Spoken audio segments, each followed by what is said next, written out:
무릎이 아파서 계단을 내려가기 힘들고 손발은 늘 차갑고 저리며 아침마다 온몸이 굳은 것처럼 뻣뻣하시다면 많은 분들이 나이가 들어서 그렇겠지 하고 넘기십니다. 하지만 저는 진료실에서 분명히 말씀드립니다.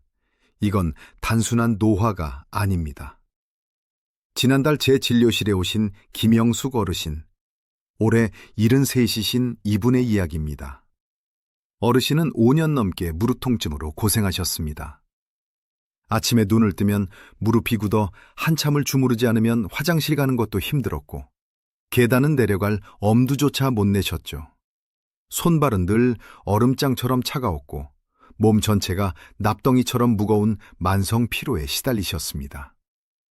혹시 이 이야기를 들으며 고개가 끄덕여지시는 분 계십니까?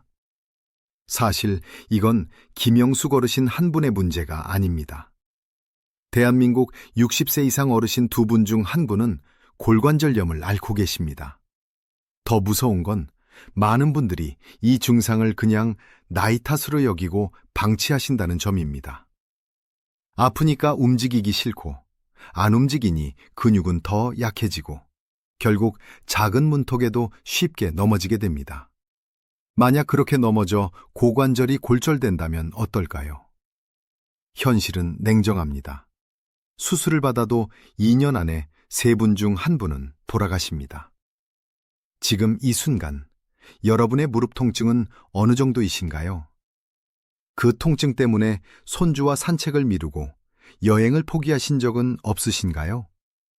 그런데 만약 이 모든 문제가 여러분 부엌에서 늘 보시던 재료 하나로 달라질 수 있다면 믿으시겠습니까? 오늘 저는 그 이야기를 하려고 합니다. 바로 생강입니다. 하지만 그 전에 여러분 몸속에서 지금 이 순간에도 조용히 타오르고 있는 염증이라는 불부터 정확히 이해하셔야 합니다. 그걸 모르시면 왜 이 이야기가 중요한지 절대 실감하실 수 없습니다. 자, 그럼 지금 여러분의 무릎 안에서 무슨 일이 벌어지고 있는지 아주 쉽게 설명드리겠습니다. 김영숙 어르신이 처음 제 진료실에 오셨을 때 가장 힘들어하신 게 바로 아침 경직이었습니다. 눈을 뜨면 무릎이 최소 30분은 굳어 있어 움직일 수가 없었다고 하셨죠. 손가락 마디는 퉁퉁 부어 있었고 계단은 생각만 해도 아찔하셨다고 합니다. 이게 바로 골관절염의 전형적인 모습입니다. 골관절염은 쉽게 말해 무릎뼈 끝에 붙어 있는 연골이 닳아 없어지는 병입니다. 이 연골은 자동차 타이어처럼 충격을 흡수해주는 쿠션 역할을 합니다. 그런데 세월이 흐르면서 이 연골이 점점 얇아지고 갈라지면 뼈와 뼈가 직접 부딪히게 됩니다. 쇠와 쇠가 맞부딪히면 불꽃이 튀듯 뼈끼리 부딪히면 날카롭고 깊은 통증이 생깁니다. 문제는 여기서 끝이 아닙니다. 닳아 떨어져 나온 연골 조각들이 관절 안을 떠다니며 염증을 일으킵니다. 그래서 관절이 붓고 뜨겁고 빨개집니다.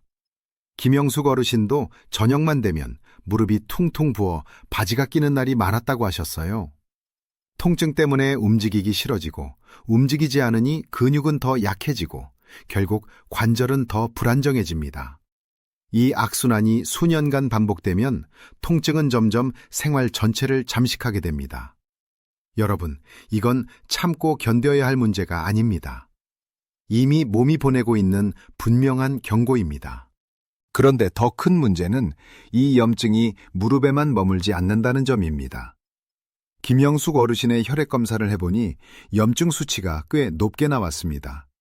이 말은 관절 하나만의 문제가 아니라 염증 물질이 혈관을 타고 온몸을 돌아다니고 있다는 뜻입니다.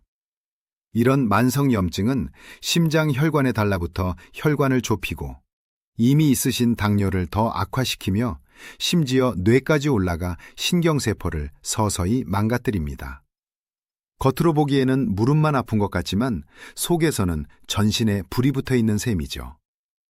특히 무릎이 아프면 걸음걸이가 불안정해집니다. 발을 끌게 되고 균형 감각도 떨어집니다. 그러다 작은 문턱 하나, 욕실 바닥에 물기에도 쉽게 미끄러집니다.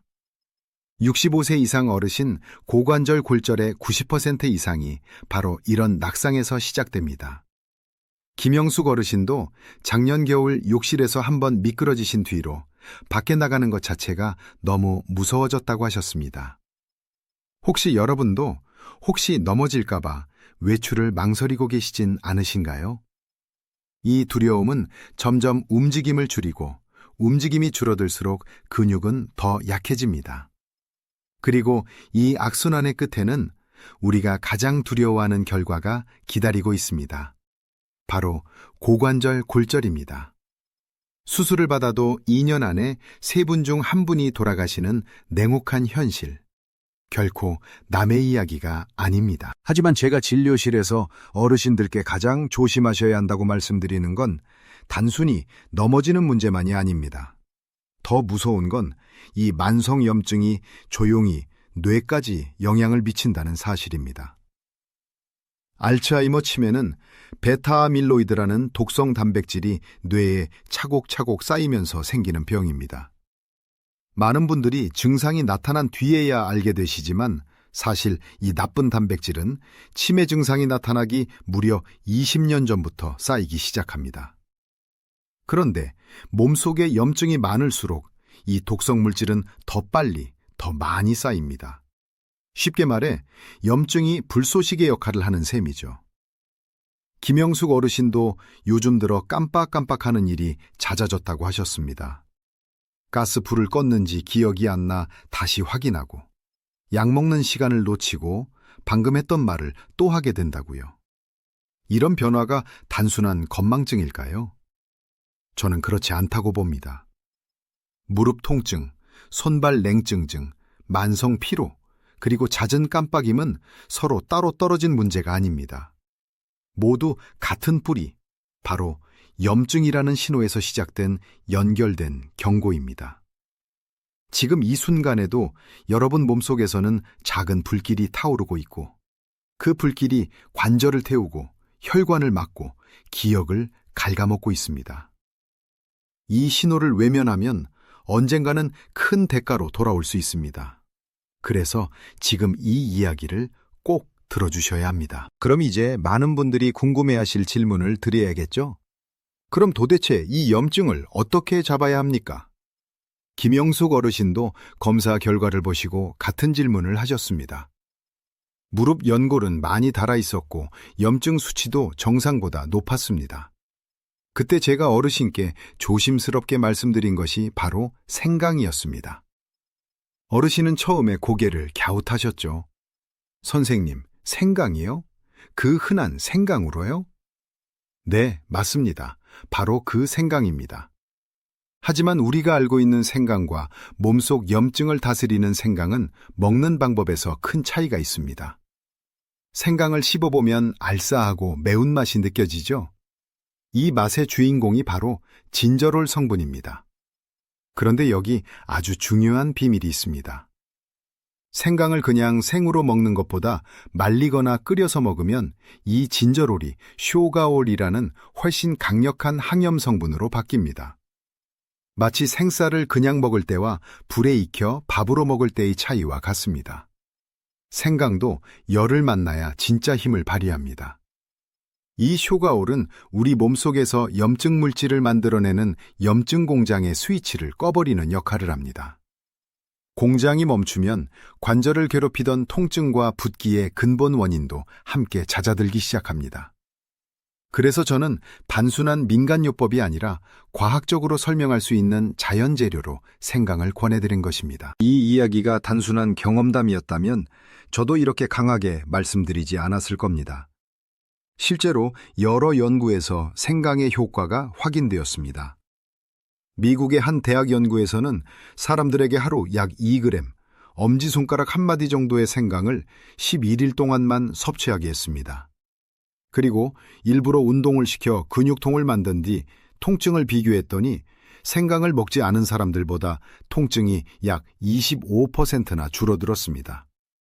고작 열흘 남짓한 기간에 나타난 변화입니다. 왜 이런 일이 가능할까요? 생강은 우리 뇌와 척수에서 통증을 느끼는 신호 자체를 줄여줍니다. 시끄러운 소리를 차단하는 방음벽처럼 통증 신호가 과하게 전달되는 것을 막아주는 겁니다. 더 흥미로운 연구도 있습니다. 자가 면역 질환 환자들을 대상으로 한 연구에서 생강을 꾸준히 섭취했더니 과하게 흥분해 있던 면역 세포들이 진정되면서 염증 수치가 눈에 띄게 낮아졌습니다. 그리고 뇌 건강입니다. 알츠하이머 치매의 원인으로 알려진 베타 아밀로이드라는 독성 단백질로부터 뇌 신경세포를 보호하는 데 있어서도 생강이 뛰어난 효과를 보였습니다. 뇌 속의 신경세포를 귀한 도자기라고 한다면 생강은 그 도자기를 지켜주는 단단한 방패와 같습니다. 통증, 염증, 기억력까지. 생강이 단순히 몸을 따뜻하게 하는 재료가 아니라는 사실, 이제 조금 실감이 나시나요? 그렇다면 이제 가장 중요한 질문이 남았습니다. 도대체 생강을 어떻게 먹어야 효과를 볼 수 있을까요? 김영숙 어르신도 이 부분에서 가장 진지해지셨습니다. 어르신은 집에 돌아가셔서 딱 3가지만 꾸준히 실천하셨습니다. 첫 번째는 아침 공복에 생강차 한 잔입니다. 매일 아침 세수 후 말린 생강 2에서 3g 정도를 뜨거운 물 한 컵에 넣고 10분 정도 우려 드셨습니다. 여기서 핵심은 반드시 말린 생강이나 끓인 생강을 사용하는 것입니다. 그래야 진저롤이 쇼가올로 변해 항염 효과가 극대화됩니다. 두 번째는 생강꿀 절임입니다. 얇게 썬 생강을 꿀에 재워 하루 한두 조각씩 간식처럼 드셨습니다. 오후에 몸이 처질 때 한 조각 드시면 혈액순환이 도와지고 몸이 서서히 따뜻해집니다. 세 번째는 생강 찜질입니다. 갈아낸 생강을 천에 싸서 아픈 무릎 위에 15분 정도 올려두면 생강의 따뜻한 기운이 관절 깊숙이 전달됩니다. 어르신은 저녁에 TV를 보시며 이 찜질을 하셨는데 하고 나면 무릎이 한결 가벼워진다고 하셨습니다. 이 3가지를 3개월 동안 빠짐없이 실천하셨습니다. 특별한 치료도 비싼 약도 아니었습니다. 하지만 변화는 분명히 나타났습니다. 3개월이 지난 어느 날, 김영숙 어르신이 다시 제 진료실 문을 열고 들어오셨습니다. 그 순간을 저는 아직도 잊지 못합니다. 예전처럼 무릎을 붙잡고 조심조심 걷는 모습이 아니었습니다. 걸음이 훨씬 가벼워 보였고 표정에도 여유가 있었습니다. 어르신은 웃으시며 이렇게 말씀하셨습니다. 선생님, 아침에 일어나서 무릎이 굳는 게 거의 없어졌어요. 예전엔 30분은 주물러야 움직였는데 요즘은 바로 걸어 다녀요. 계단도 예전처럼 두렵지 않게 내려가신다고 하셨습니다. 물론 조심은 하지만 무릎에서 찌릿한 통증이 올라오지는 않는다고요. 혈액 검사를 다시 해보니 염증 수치, 즉 CRP 수치가 정상 범위로 떨어져 있었습니다. 3개월 전과 비교하면 절반 이하였습니다. 몸속에서 타오르던 염증의 불길이 분명히 잡힌 것입니다. 더 인상 깊었던 건 어르신의 눈빛이었습니다. 늘 피곤하고 우울해 보이시던 얼굴이 아니라 손주가 놀이터에 가고 친구들과 시장에 다니는 활력이 느껴졌습니다. 여러분, 이것이 생강의 힘입니다. 특별한 기적이 아닙니다. 하루 생강차 한 잔, 작은 실천을 3개월 이어간 결과입니다. 오늘 무릎이 아프고 손발이 차갑다고 해서 포기하지 마십시오. 생강 한 뿌리의 힘을 믿고 오늘부터 시작해보세요. 여러분의 몸은 반드시 답을 해줄 것입니다.